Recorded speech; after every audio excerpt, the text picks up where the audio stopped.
Hello everyone, it's Tacker72 here, and for today, the Persona series is one of the most beloved RPGs in our modern times, and really, when it comes to Persona, what is the one thing that a lot of fans like about JRPGs in general? Well, it's mostly the characters, and Persona is really recognizable, with tons of characters and party members to get to know, and to see the story make them grow more as both characters, and basically seeing them grow as the story progresses. It's just such a great thing, and Persona is so recognizable with its character designs thanks to the artistic talents of Soejima, the game series' artist, where a lot of these characters stand out by design wise. For example, Ryuji Sakamoto from Persona 5 is pretty noticeable by his blonde hair and his open up shirt, making him feel more like a delinquent than a typical high school student, and that's when we get to learn in the story that he's a bit more of a noble and caring character. Then there's characters like Akihiko from Persona 3, whose design may seem simple, but just by the bandage on his forehead, and along with his boxing gloves in his gameplay, you can see that he himself is a boxer, and we get to learn that he's also a caring person who has a great bond between both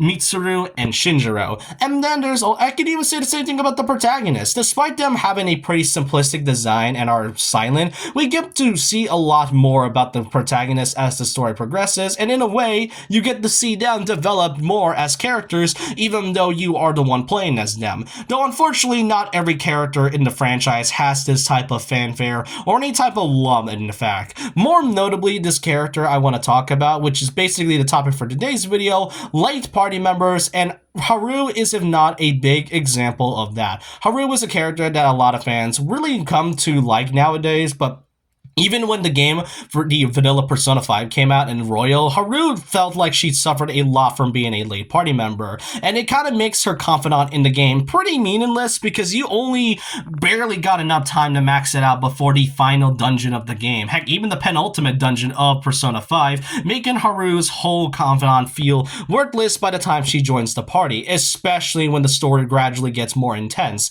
And so, in this video, I just kind of want to be talking about late party members and how exactly it sort of affects their story or their characters in a way, and also kind of basically saying on how they would work in a future Persona title. Maybe Persona 6 will likely work, and that's not the only game that goes through this. Metaphor actually has a late party member situation, though I will talk about this later on. So I hope you guys enjoy this, but keep in mind that throughout this video there will be a lot of spoilers, a lot of major spoilers for all three modern Persona games and Metaphor as well. So if you don't want to get spoiled whatsoever, then I highly recommend you get out of the video and simply either play the game, watch some YouTube videos, or if you don't care about spoilers, that's totally fine by me. So now let's kind of talk about basically late party members.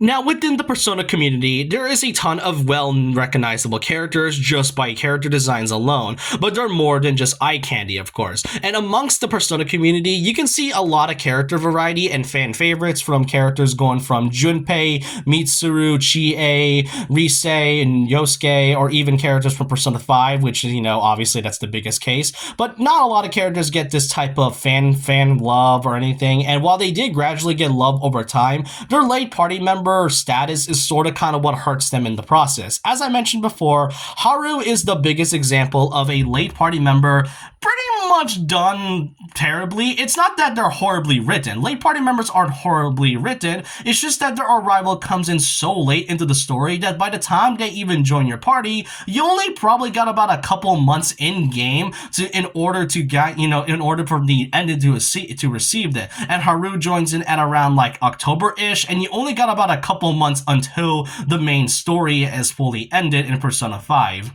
And it's kind of funny because Royal does give Haru a sort of early screen time, but her presence wasn't very known until like September in the story, and that's kind of when Morgana split up with the team after some really bad character development in some cases, and Haru, by the time we ever get to see Haru fully awaken to her persona, she already has awakened by the time we even get to Okumura's palace, and when she awakened we don't really get to see much about her afterwards, and then when we get to the Okumura for a boss fight, that's when Morgana stole her spotlight, and that's just about it. Again, late party members aren't badly written, it's just that the way they affected the game, and especially their character as a whole, is sort of what hurts, Haru a lot. And while thankfully Haru got way better screen time and more of a character arc in Persona 5 Strikers, it is very noticeable that the character had suffered a lot from a writing standpoint. Now, obviously, Haru is not the only character that suffers from being a late party member. While she may be a primary example, and if anything, maybe just a Haru problem in Persona 5 in general, there are also the past modern Persona games also does go through this late party member sort of situation. Ken Amada from Persona 3, and even Naoto Shirogane of Persona 4. I could even say Shinjiro of Persona 3 in that sense, but I think we know what happened to him. You see, what makes having new party members really interesting as you progress through the story is that when Persona specifically, whenever you awaken to your first Persona, and then when the situation is dire, a new party member would come in and rise with and awaken their own Persona power, which is not only a way to introduce them into the story and in battle, it could also introduce their Persona's abilities and see what enemies are weak to. For example, let's take Ryuji or An, for example. When Ryuji and An awaken to their Personas, the enemies that they fought in their first awakening are either weak to both electric abilities or even fire abilities. That's sort of what makes them stand out when it comes to them joining in as a party member. That's what really makes their addition so good to begin with. For characters such as Haru, Naoto, and even, Ken, they each all have their own unique abilities, and sometimes even broken ones as well. Shinjiro, as I mentioned, comes in very late, and is probably, if not the late party member of Persona 3. However, this one I can honestly forgive because of what had happened, and one thing's for certain is that he is very broken for a reason, and he was shown pretty early into the story, having some glimpse scenes every once in a while, seeing his presence come and go into the story. That's just kind of what makes it great. And then there's Ken, whose Persona Kala Nemi. It's also pretty broken if you build it correctly, and that's just what makes the inclusion of a late party member kind of odd, especially whenever a new party member changes it or even arrives, they would introduce a weakness to that said opponent.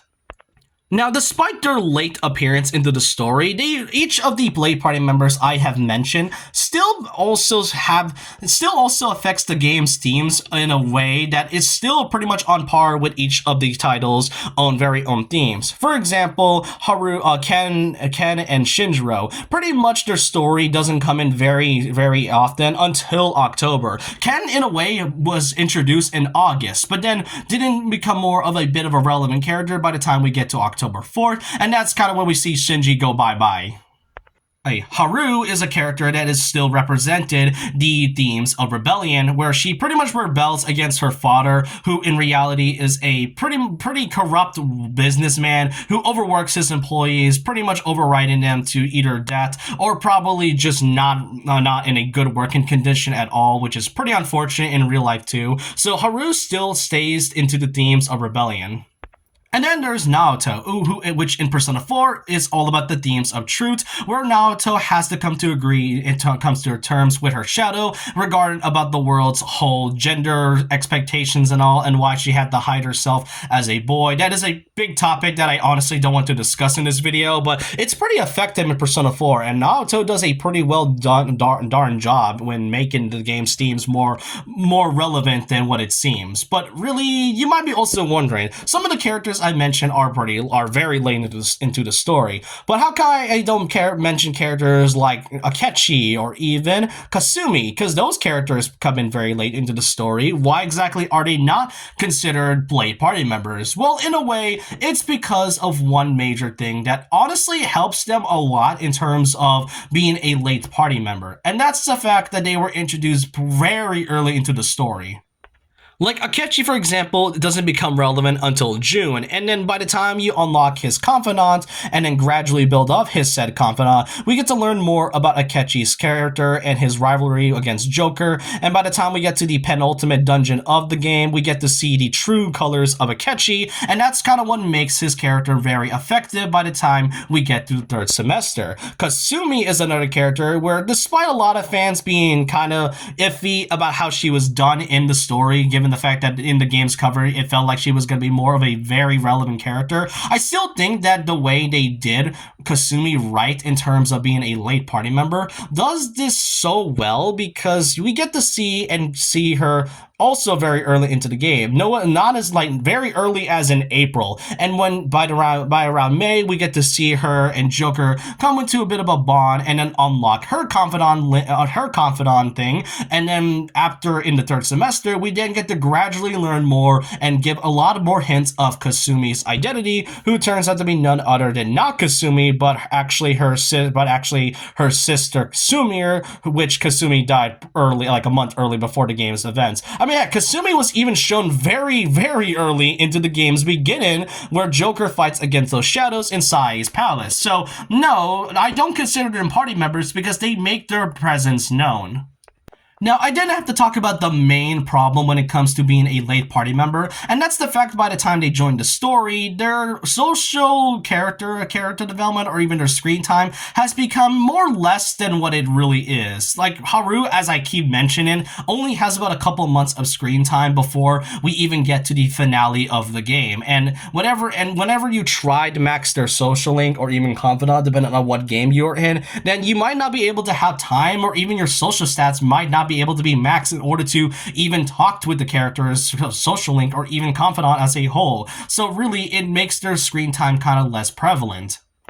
Now, as I mentioned with Akechi and Kasumi, the way that this works in terms of being a late party member and how it can really work in a sense is if their presence was known very early into the story. Naoto is, if not, a good example of a late party member done right. Yeah, she joins in like late September to October of the story, but then by the time Naoto joins the party, there was a lot to go over with. She was introduced pretty early at around Kanji's palace, and then gradually as the story progresses, Naoto becomes more present with the group and became more uncomfortable with them, and then by the time she even joins the party, she would also not only join the party as after, you know, her palace event, but it also helps the story progress, and the fact that she becomes a huge contributor by the end, and that's how we were able to find out that Adachi was none other than the actual killer. Naoto played a contributing fact to the story and was shown very early into the story, and then as it progressed, we get to see her become more comfortable with the team, and that's what I feel was done right with her being a late party member.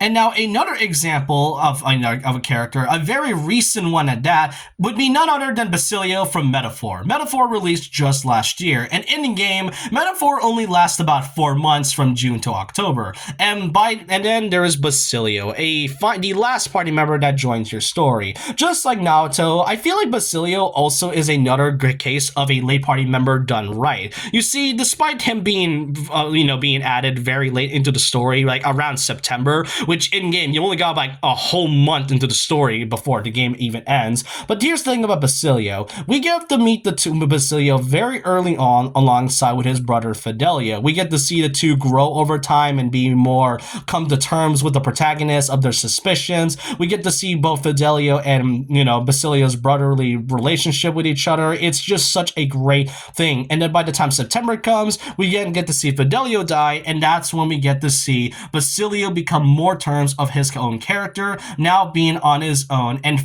officially joining the party as a whole. And then finally, once Basilio fully joins the party, you only got about a month to fully max out his follower bond. But overall, you can really see that late party members in a way can work, but as long as their presence are known, it can be effective by the time they join the party. Now, late party members is not really an issue with Persona. It's been an issue with a few big RPG titles. That's been the case for a lot of times. But Persona, I really would like to talk about more, since it's one of those topics that really needs to be discussed. Since Persona 6 may not be coming out this year and probably like the next couple of years by then. So if anything, whenever Persona 6 releases in the future, the way they could make party members work, especially if they arrive late, is if their presence are known. I've already given an example example for Basilio and Naoto, so I don't really see an issue to why they won't do this type of situation, but when the time Persona 6 releases or even revealed in the future.